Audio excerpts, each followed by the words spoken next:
بسم الله الرحمن الرحیم. الحمد لله و صلاة و سلام علی حبیبنا و مولانا رسول الله و علی آله و صحبه و من والاه. سلام و صد درود خدمت همه شما خوبان هر جای دنیا که هستید. انشاءالله شاد و سربلند و پیروز باشید و در پناه حق. دوستان عزیزان، نماز خوندن خیلی خوبه، عبادت کردن خیلی خوبه، بله که خوبه، اما هنرش اینه که حتی تو عبادتمون فن و فوت عبادت رو بدونیم.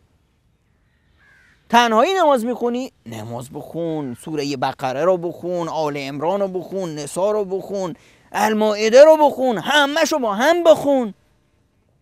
اینقدر نماز بخون که پاهات ورم کنه، پیش خدا عزیز بشی. پیامبر خدا نماز میخوند که پاهاش از ورم میکرد، میگفتن یا رسول الله شما که خدا از شما درگذشته، شما چرا اینطوری؟ میگفت اولا اکون عبدا شکورا، من بنده شکرگزار خدا نباشم؟ این پیامبر خدا بود. ما هم میتونیم مثل پیامبر خدا در عبادتمون وقتی تنهایی عبادت میکنیم اینچنین باشیم.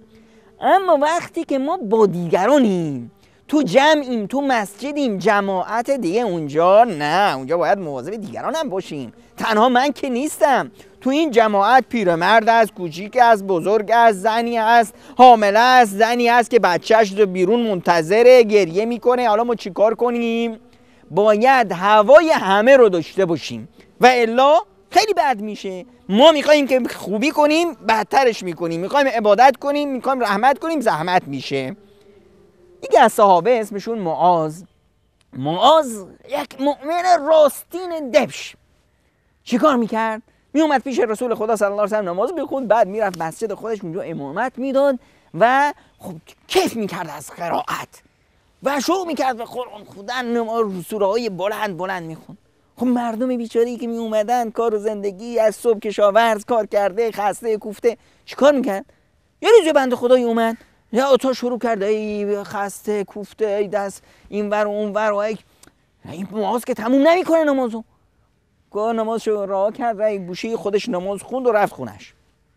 مردم دیده بودن ای فلانی از نماز جدا شد رفت اونجا، مگه چه فکر میکنه؟ بعضی گفتن بابا این هم اسم منافقاست، مثل اونای دیگه که نمیان مسجد. میاد مسجد خب باید اینو با جماعت بخونه. خبر به این بنده خدا رسید که بعضیا روش حرف زدن.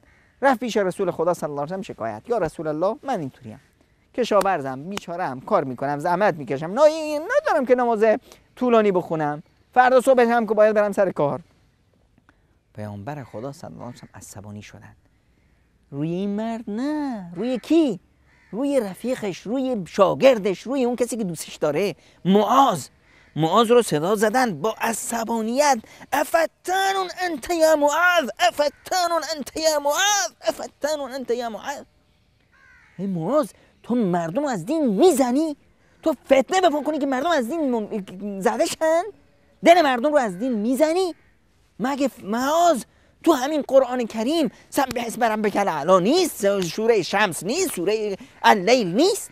این سوره کوتاه واسه چی بس؟ اینا رو باید اینجا بخونیم. نکنه که ما با کارامون کار خوب میخواییم بکنیم مردم از دین بزنیم. نه، این راه و رسم محمدیت نیست. حالا راستی ما خودمون چطور رفتار میکنیم؟ آیا ما در رفتارمون محمدی هستیم یا نه؟ اگه هستیم خوش به حالمون، اما اگه نه مغرور به خود میوالیم به خودمون و دینمون رو میخوایم به رخ دیگران بکشیم، دیگران رو با خودمون اذیت کنیم که ما متقی هستیم. این راه و رسم محمدی نیست. این ما میشیم فتان، مردم از دین میزنیم و این رو پیامبر دوست نداره، رومون عصبانی هم میشه. بیایید با هم با پیامبرمون عهد و پیمان ببندیم که چون رسول خدا صلی الله علیه و سلم هوای همه رو داشته باشیم.